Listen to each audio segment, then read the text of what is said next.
Olá, meus queridos, que a graça e a paz do nosso Deus estejam com todos nós, com todos vocês. Eu sou Cristiano Peço e você está no canal Mensagem de Esperança, sempre uma mensagem para o teu coração, uma mensagem aí para te colocar em pé, para trazer esperança, alegria, para trazer um pouquinho de, como diz o nome, né? Esperança para a tua vida. E hoje eu tenho uma ministração muito especial, uma ministração com uma passagem muito conhecida, que muita gente conhece, que está no livro de Ezequiel, capítulo de número 37. Mas antes, deixa eu fazer uma oração para você que está chegando agora, para você que está compartilhando esse vídeo, para você que está deixando aquele like, para você que está deixando o comentário e principalmente para você que está recebendo a mensagem que Deus tem para o teu coração. Principalmente para você que está recebendo a palavra que vai frutificar no teu coração, tenho certeza que vai cair em boa terra e essa boa terra, junto com a semente, vai gerar um grande resultado.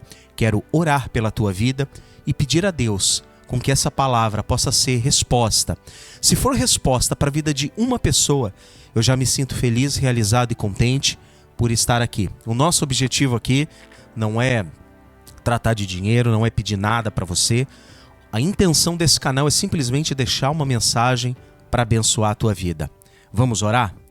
Senhor, que nesta tarde, eu já estou praticamente aqui de tarde para noite, mas tem pessoas que vão me ouvir, Senhor, durante a manhã, durante a tarde, durante a noite, durante a madrugada. Talvez pessoas que vão me ouvir, Senhor, durante a madrugada, com insônia, com problemas. Talvez pessoas, meu Deus, que vão ouvir esta mensagem, esta pregação, pensando o que eu vou fazer, meu Deus, quando eu acordar. O que eu vou fazer, Senhor, com aquele problema que eu preciso resolver. Pessoas que estarão, meu Deus, ouvindo esta ministração, essa palavra, estarão dizendo, talvez em lágrimas para ti, Senhor, eu preciso de uma resposta. Então, Senhor, a minha oração é que eu diminua e tu cresças, que eu desapareça e tu apareças, que o Senhor possa usar a minha vida, Senhor, para ser um canal profético na vida de alguém, para que o Senhor possa, meu Deus, usar a minha vida para ser uma bênção na vida de alguém, Senhor, sobre a vida de alguém. Senhor, eu te agradeço, te louvo, em nome de Jesus. Amém, queridos? Eu quero deixar uma mensagem muito especial para vocês hoje, que está no livro de Ezequiel, no capítulo de número 37. Uma passagem bastante conhecida, uma passagem aí que muita gente conhece, talvez de cor e salteado, né? Principalmente aí para quem já tem alguns bons anos de evangelho, já deve ter ouvido muitas pregações, muitas ministrações sobre essa passagem. E eu quero deixar para você aqui com o seguinte tema: renovando a esperança. Ok? Vamos ler, mas antes de ler o 37, eu quero ler os primeiros versículos com você aqui a partir do capítulo de número 1. Ok? Que diz assim, capítulo de número 1, versículo 1 diz assim: Aconteceu no 30º ano, no 5º dia do 4º mês, que estando eu no meio dos exilados, junto ao rio Quebar, se abriram os céus e eu tive visões de Deus. Capítulo de número 2, versículo 1 e 2 diz assim: Essa voz me disse, filho do homem, põe-te em pé e falarei contigo. Então entrou em mim o Espírito, quando falava comigo me pôs em pé e eu ouvi o que me falava. Capítulo de número 3, versículo 1 diz assim: Ainda me disse, filho do homem, come o que achares, come este rolo e fala à casa de Israel. Então abri a boca e ele me deu o que comer, me deu de comer o rolo, melhor dizendo. E me disse, filho do homem, dá de comer ao teu ventre, enche as tuas entranhas deste rolo que te dou. Eu o comi e minha boca era doce como mel. Quando ele comeu o rolo ficou doce como mel na boca dele. Agora vamos para o capítulo de número 37 e eu já vou fazer as conexões, explicar porque eu li primeiro aqueles capítulos, que diz assim, vamos ler só o versículo primeiro e depois a gente vai trabalhando versículo a versículo, tá bom?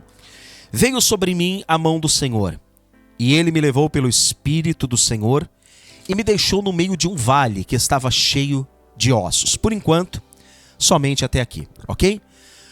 O profeta Ezequiel, ele é um profeta bastante interessante, porque quando nós lemos lá no capítulo de número 1, vai dar a primeira informação para nós, que ele era filho de Buzi, o sacerdote.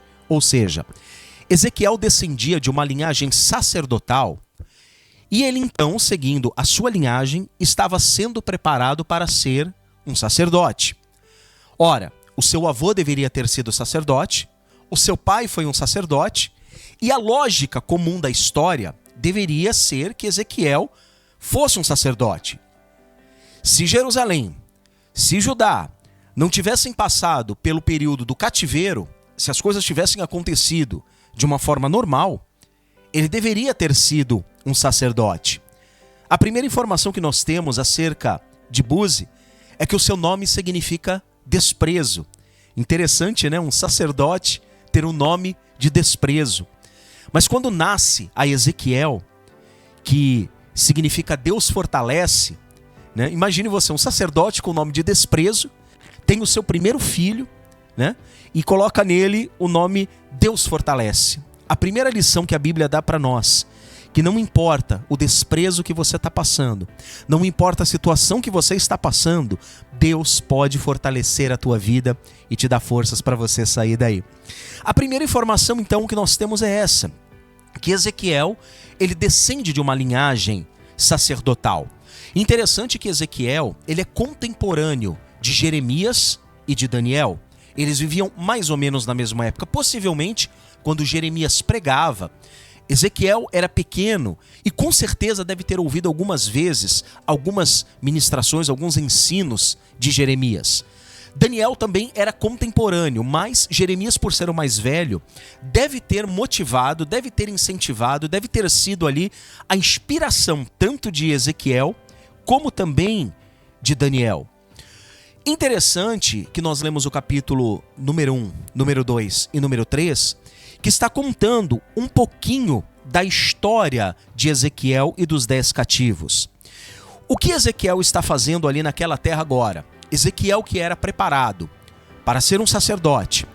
Ezequiel que estava sendo preparado para assumir no templo, para que pudesse ser feito as ofertas, os sacrifícios, tudo aquilo que um sacerdote deveria fazer. Nós sabemos que um sacerdote, ele recebe as orações, aquilo do povo, e ele manda a Deus.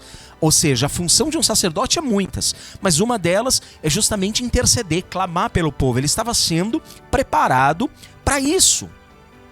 Contanto que quando Ezequiel ele está aqui neste lugar e ele começa a receber visões de Deus, o ministério dele agora é transformado.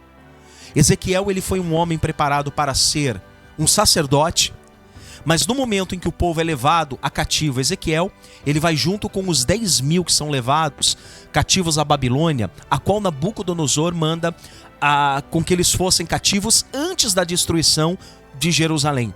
Então, ele é levado para lá, e eu imagino Ezequiel chegando naquela terra e dizendo: eu me preparei para ser um sacerdote, mas aqui não tem templo, aqui não tem altares, aqui não tem, meu Deus, o que eu vou fazer com tudo aquilo, com toda aquela bagagem que eu adquiri? Como é que o Senhor vai me usar agora? Ezequiel ele foi preparado a vida inteira ouvindo, dizendo: meu filho, se prepara porque você vai ser sacerdote. Você vai entrar no templo, você vai clamar, você vai levar tudo aquilo do povo a Deus, você vai ser ali aquele canal que vai pegar do povo e vai trazer a Deus. E dado o momento da história, a Bíblia diz que os céus se abriram e o Senhor fala com Ezequiel. Ele começa a ter visões. Naquele momento, Deus está mudando o ministério de Ezequiel. É como se Deus estivesse dizendo: Ezequiel, eu estou mudando agora o teu ministério de sacerdote para profeta. Você já não vai mais pegar as coisas do povo e mandar para mim, mas você vai ouvir de mim agora e vai dizer ao povo. E é interessante que Ezequiel, muito provavelmente, ele deve ter lido a carta. Quando nós vamos para Jeremias, capítulo de número 29, Jeremias, ele escreve uma carta aos cativos que estavam ali. Então, Jeremias estava profetizando em Jerusalém e ele escreve uma carta para os cativos que estavam junto com Ezequiel, naquela região. Só que Deus está levantando agora Ezequiel para profetizar contra Jerusalém. Imagine, olha que coisa interessante, Deus usando Jeremias lá e as pessoas não estavam dando ouvido. Deus estava usando Jeremias na própria terra e as pessoas não estavam dando ouvido. Aí Deus levanta Ezequiel com um ministério profético naquele lugar para poder mandar mensagens ao povo que estava em Jerusalém. Sabe o que eu aprendo com isso, meu irmão? Ele estava em cativeiro, ele estava preso em outra nação, preso que eu digo assim, ele foi levado a outra nação, não tinha muito o que fazer, mas eu quero dizer uma coisa para você, nada é obstáculo para Deus deixar de te usar. Nada pode parar o teu chamado, nada pode parar o teu ministério, nada nessa vida pode brecar aquilo que Deus tem na tua vida e na tua história. Perceba que todas as situações que Ezequiel estava enfrentando, Deus confirma o seu chamado, não como um sacerdote, mas agora como um profeta. E aí, é bastante interessante que... Por que nós lemos os 4 primeiros capítulos? Já eu explico para você. No capítulo de número 37, acontece muita coisa aqui. Ezequiel tem visões, tem algumas coisas, não é o foco da mensagem hoje, mas ele profetiza, ele sofre, ele perde a esposa, ele tem algumas experiências com Deus, porque às vezes as pessoas acham que ter um ministério profético é só dizer assim diz o Senhor, receba, receba, receba e receba. Não, Ezequiel tinha que sentir na carne o que era o que Deus ia fazer com o povo. E isso a gente não vê nenhum profeta passando. Quando Deus o amarra com cordas, pede com que ele fosse amarrado com cordas e diz assim, você vai ficar imóvel e mudo, porque isto será de lição para os povos. Ah, meu irmão, ninguém quer passar por isso, não. Ser profeta de entregar coisa boa, todo mundo quer, né? Agora, ser profeta de falar a verdade, de falar assim diz o Senhor com seriedade e entregando as coisas sérias. E muitas vezes, não aquilo que as pessoas querem ouvir. Quem só entrega o que o povo quer ouvir é quem gosta de presente, é quem gosta de receber alguma coisa. Agora, quem tem compromisso com Deus, entrega as coisas boas, mas sabe também entregar quando Deus fala, olha, você precisa mudar, você precisa se arrepender. E é o que acontece aqui com Ezequiel. No capítulo de número 37, após ele ter as visões, as experiências, o seu ministério confirmado, ele tem talvez uma das maiores visões aqui, a qual Deus queria usá-lo. Então diz assim que veio sobre mim a mão do Senhor, e ele me levou pelo Espírito e me deixou no meio de um vale, que estava cheio de ossos. Aparentemente, quando Deus, em visão, leva Ezequiel e mostra para ele uma cena, Ezequiel aparentemente está vendo um cemitério, porque ele diz que estavam cheios de ossos. Ele olha para a direita, para a esquerda, para trás, para frente, e Ezequiel percebe que ao seu redor só tinha ossos. Aos seus pés, atrás, aos lados, por onde ele olhava, um lugar muito grande, porém cheio de ossos. E me fez andar ao redor deles, e eram muito numerosos na superfície do vale, e estavam sequíssimos. 3 coisas no versículo 2. Me fez andar ao redor deles. Ele não vê somente os ossos, mas Deus o faz caminhar sobre aquela situação. Ele vê ali uma situação de morte, uma situação de falta de esperança, porque morte, quando a gente olha alguma coisa envolvendo morte, é alguma coisa que fala, acabou, terminou, não tem mais jeito. Então Deus o faz andar sobre aquela situação a qual ele dizia, não vai ter mais jeito, aqui não tem mais o que fazer. E Deus faz ele andar sobre essa situação. Primeira coisa que eu aprendo aqui, não há nenhuma situação difícil que possa fazer você ficar parado. Deus vai fazer você se movimentar sobre esta situação. Segunda coisa, me fez andar ao redor deles e eram muito numerosos na superfície do vale. Ou seja, não é ossos de uma pessoa, não é ossos de 2 pessoas, é ossos de uma nação inteira que morreu, secou, ressecou, apodreceu e ali ficou. Terceira coisa, e estavam sequíssimos. Perceba que quando uma coisa está seca, ela tem esperança. Se você pegar uma plantinha e ela estiver seca, com um pouquinho de água e o adubo certo, ela volta. Agora, quando a planta está sequíssima, significa que você pode jogar fora, porque não tem mais jeito. Esses ossos, passado pelo processo do tempo, da chuva, do sol, da chuva, do sol, do calor, do frio, do inverno, estavam sequíssimos, ou seja, não havia nenhum tipo de esperança para aquilo que Ezequiel estava vendo. Mas no versículo de número 3 diz, então me perguntou o filho do homem, acaso poderão reviver estes ossos? Deus pergunta para Ezequiel, Ezequiel, o que você está vendo, Senhor? Eu estou vendo ossos, eu estou vendo praticamente uma nação que foi arrasada, destruída. E o que você vê? Ossos sequíssimos. Agora, Ezequiel, eu quero te fazer uma pergunta. Acaso poderão reviver esses ossos? Se você olhar hoje para a tua direita, para a tua esquerda, para trás de você, para frente, qual é a situação que você vê? Se você olhar para você hoje, se você olhar para tudo que está acontecendo hoje, e Deus perguntar para você, acaso pode mudar essa situação? O que você responderia para Deus? Deus pergunta, Ezequiel, acaso poderão reviver esses ossos? Pergunta difícil. Pergunta dificílima. Mas Ezequiel devolve a bola para Deus. E respondi, Senhor, só tu sabes, porque tem situação, meu irmão, que nem a gente mais sabe o que vai dar. Tem horas na nossa vida que nem nós mesmos sabemos o que vai acontecer. A nossa fé, a nossa limitação, a nossa ciência, a nossa consciência, a nossa naturalidade, a nossa razão, ela vai somente até um limite. Passou dali, a gente fala, meu Deus, é só Deus agora, não é verdade? Eu não posso fazer mais nada. Agora é só Deus. Então disse-me ele, o Senhor dizendo para Ezequiel, profetiza estes ossos e dize-lhes, ossos secos, ouvi a palavra do Senhor. Esse profetiza no hebraico tem uma conotação de lance a palavra do Senhor sobre tal situação.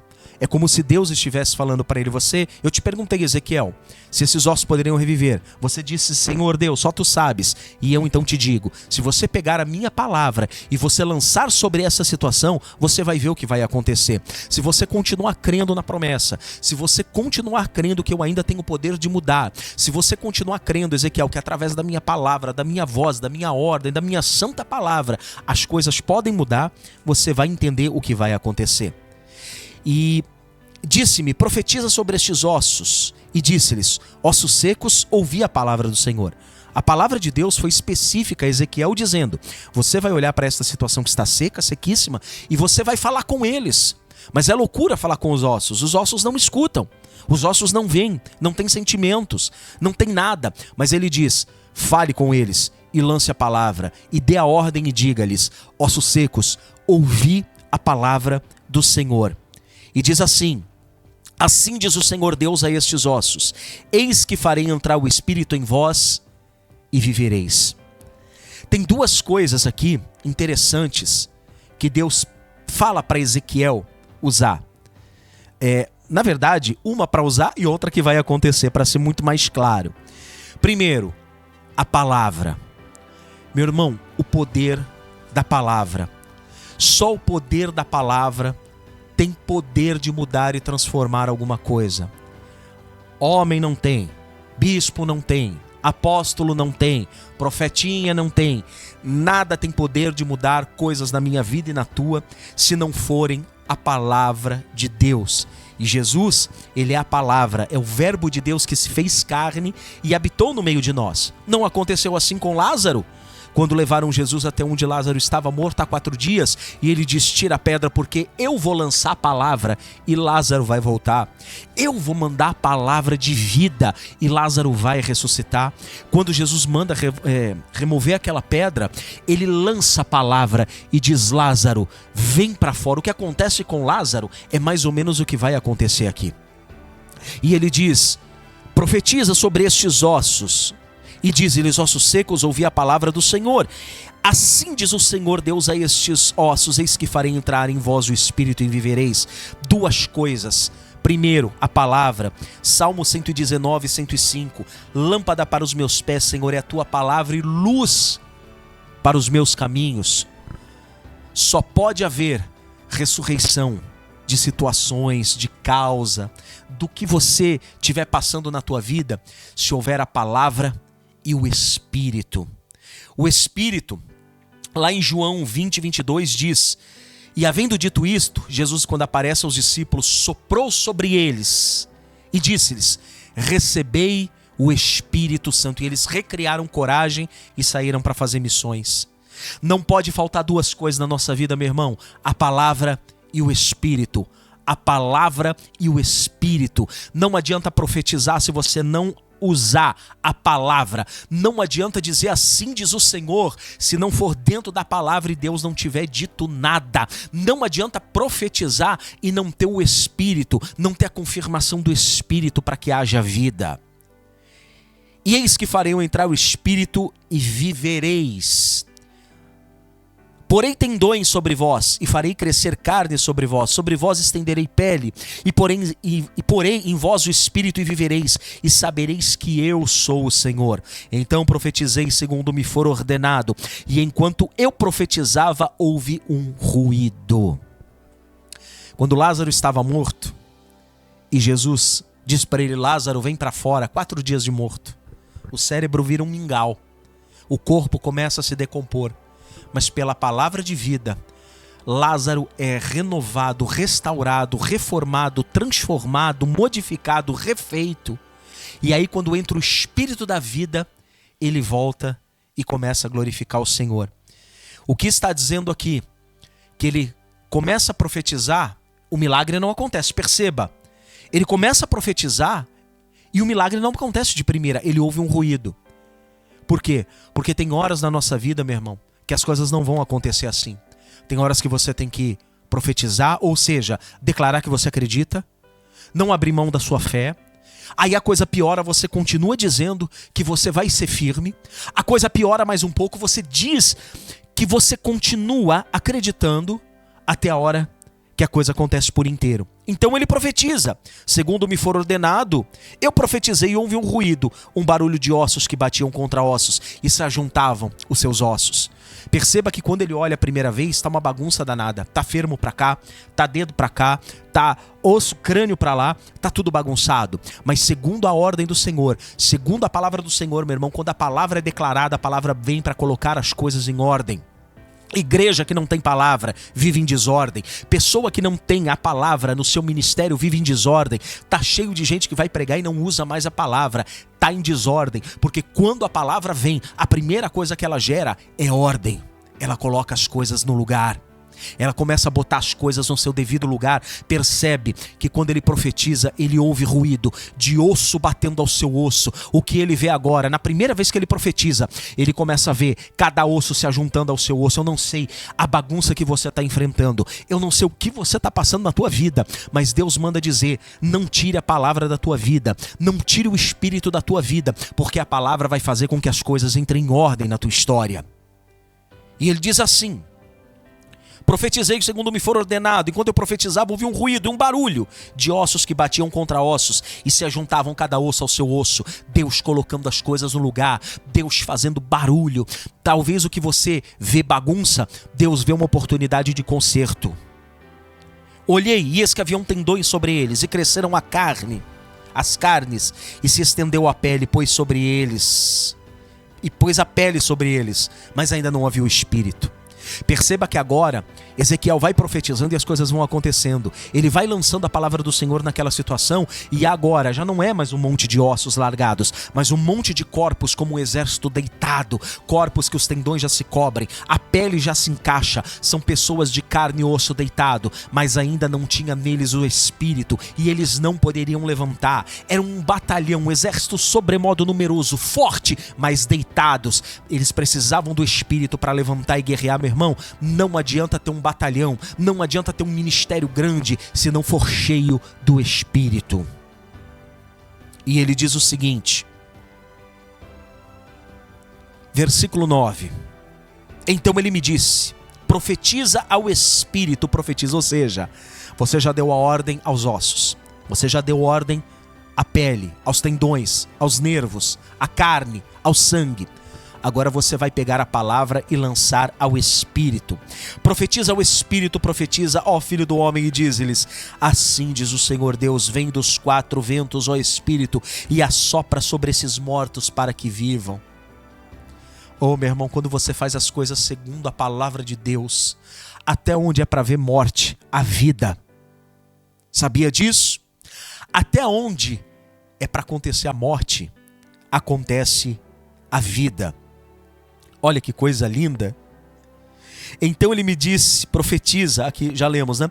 Profetizei como me ordenaram, e o Espírito entrou neles, e viveram, e se puseram em pé. Agora sim, um exército sobremodo numeroso.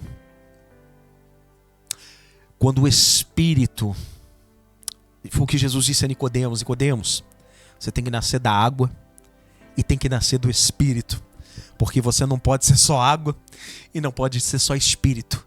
você tem que nascer também do Espírito. Você tem que ter sobre ti o Espírito Santo, para que as coisas vão bem na sua vida. Lógico que aqui está falando de um espírito de vida, mas o primeiro espírito que veio e soprou sobre eles era o Espírito Santo, porque é ele que traz vida.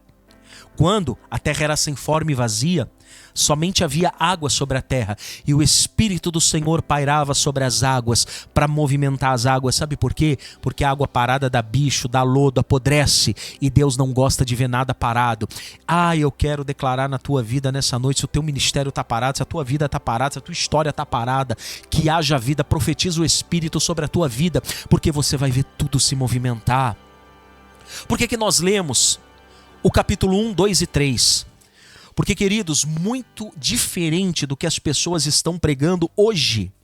Pelo menos 4 vezes aqui eu não li o restante, eu marquei só dentro do capítulo 1, 2, 3 e 4. Ou melhor, entre o capítulo 1, 2, 3 e o 4 também. Por 4 vezes Ezequiel está dizendo: o Espírito veio sobre mim e me levantou.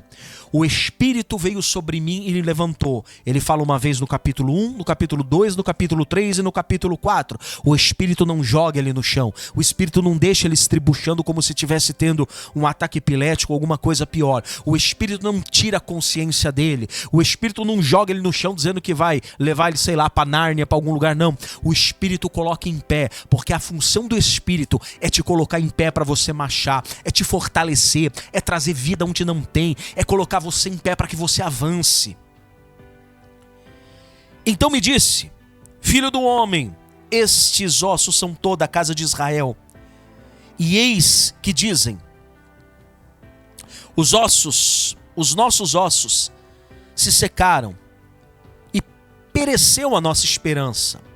Estamos todos exterminados, de todo exterminado. Portanto, profetiza e diz-lhes assim, diz o Senhor: eis que abrirei a vossa sepultura e vos farei sair dela, ó povo meu, e vos trarei a terra de Israel. Sabereis que eu sou o Senhor quando eu abrir a vossa sepultura e vos fizer sair dela, ó povo meu. Porém em vós o meu espírito, olha de novo, e vivereis, e vos estabelecerei a vossa própria terra. Então sabereis que eu, o Senhor, disse isto e fiz, diz o Senhor.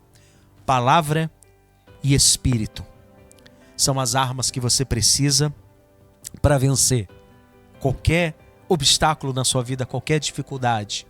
Renovando a esperança é você olhar para onde não há esperança e Deus dizer assim: sim, através da palavra e pelo poder do Espírito. Queridos, é lindo quando nós vemos esse tipo de mensagem. Nós vemos como Deus ele luta pelo seu povo, como Deus ele luta pelos seus filhos. E eu vejo tudo isso se concretizando em Jesus. A palavra de Deus que se fez carne habitou entre nós e ele sopra sobre nós o Espírito. Ele diz: olha, eu vou para o Pai, mas deixarei sobre vós o Espírito Santo. Ou seja, é o Espírito que vai cuidar da igreja, é o Espírito que vai cuidar de vocês, porque eu vou estar lá em cima preparando um lugarzinho para vocês, porque quando vocês partirem, vocês vão estar lá comigo. Então, se você precisa de alguma coisa, eu quero orar nesse momento, quero agradecer a Deus por essa simples mensagem. Eu sei, é uma simples pregação, é uma simples mensagem, mas é de coração. Esta mensagem não é para que você me dê pix, essa mensagem não é pedindo nada a você, muito pelo contrário. Esta mensagem é de um simples servo de Deus, recebendo de Deus, dizendo assim: diga para o meu povo que ainda há esperança aonde não há esperança, ainda tem jeito aonde eles acham que não tem. É uma simples pregação, e eu quero pedir nesse momento que Jesus ajude você naquilo que você estiver precisando, que você não aparte de ti a palavra do Senhor, que você não aparte de ti o livro da lei da tua vida, e que você possa ter sobre você o Espírito Santo, para que você tenha discernimento, para que você tenha graça e para que você não seja enganado por qualquer espírito, mas pelo verdadeiro Espírito que esteja sobre você, para que você não seja enganado por qualquer espírito que venha te colocar por terra, a te jogar por terra, porque um espírito errado te joga por terra. O Espírito de Deus, o Espírito Santo, te coloca em pé para guerrear. Se você muito cai, pode ter certeza que o Espírito não é bom, mas quando te coloca em pé e você você sente vontade de andar, de marchar, de pular, de profetizar, de cantar, de adorar, de orar, de ler Bíblia, pode ter certeza que aí sim o Espírito Santo veio sobre ti e te deu vida. Senhor, eu quero mais uma vez, meu Deus, orar, agradecer, meu Deus, por cada um que está ouvindo esta mensagem, por cada compartilhamento que vai ter esta mensagem. Uma coisa assim, meu Deus, eu peço aos teus filhos, que eles possam compartilhar esta mensagem para outras pessoas que estão precisando, que estão necessitadas, talvez que estão na UTI, talvez que estão à beira da morte e têm uma palavra de promessa, talvez que estão vivendo uma situação a qual pensam tirar a sua vida, a qual estão vivendo uma situação, meu Deus, que dizem, Senhor, para mim não tem mais jeito. Esta mensagem, meu Deus, é para quem não tem mais esperança, é para quem não espera mais nada da vida, é para quem não sabe mais para onde correr, é para quem não sabe mais o que fazer. Meu Deus, assim como o Senhor declarou sobre a vida do teu povo, daquela nação, Senhor, que iria passar por um grande problema, porque milagre não poupa a gente de problema, Senhor. Milagres e coisas boas não poupam a gente das dificuldades, mas nos dá força na dificuldade para que possamos atravessar e chegar aonde o Senhor quer que cheguemos. Então, meu Deus, eu te peço que a tua palavra, que o teu Espírito possa estar sobre a vida de cada um, meu Deus, que cada um através dessa simples oração possa receber poder, força, vigor, graça, unção, Espírito, palavra, que a palavra, Senhor, não se aparte da boca dessa pessoa, não se aparte da casa dessa pessoa, não se aparte da vida dessa pessoa, que o Espírito, Senhor, não se aparte da vida dela, que o Espírito não se aparte da história dela, para que ela possa ver algo novo acontecer. Meu Deus, a minha oração é que para todos aqueles que olham e não vêem esperança, possam ver, meu Deus, ainda que seja um brotinho de uma árvore nascendo, para que saibam que daquele broto se transforme em uma árvore. Pai, eu oro, agradeço, em nome de Jesus pela palavra, Senhor. Fica conosco e esteja conosco. Queridos, eu sou Cristiano Peço, apresentador do canal Mensagem de Esperança. Sempre que possível, a gente posta uma mensagem de amor, de carinho, uma mensagem para te ajudar a você se erguer, a você se colocar em pé. Quem sabe você é uma pessoa que ninguém te procurou, que você está aí sozinho, essa mensagem chegou até você. Quem sabe, né? Essa é a minha oração, esse é o meu pedido. Então, uma coisa eu vou pedir para você sim, que você possa deixar um like, que você possa deixar um comentário, que você possa curtir e compartilhar essa mensagem, para que outras pessoas também possam sentir um pouquinho da alegria que eu espero em Deus que você tenha sentido. Que Deus abençoe a tua vida e olha, logo logo eu tô cheio de mensagens bacanas aqui para deixar para vocês. Pelo menos uma vez por semana eu quero ver se eu posto alguma coisa pra gente poder estar esses minutinhos aqui, tá bom? Ó, beijo no teu coração, fiquem todos com Deus, nos vemos no próximo vídeo. Deus te abençoe.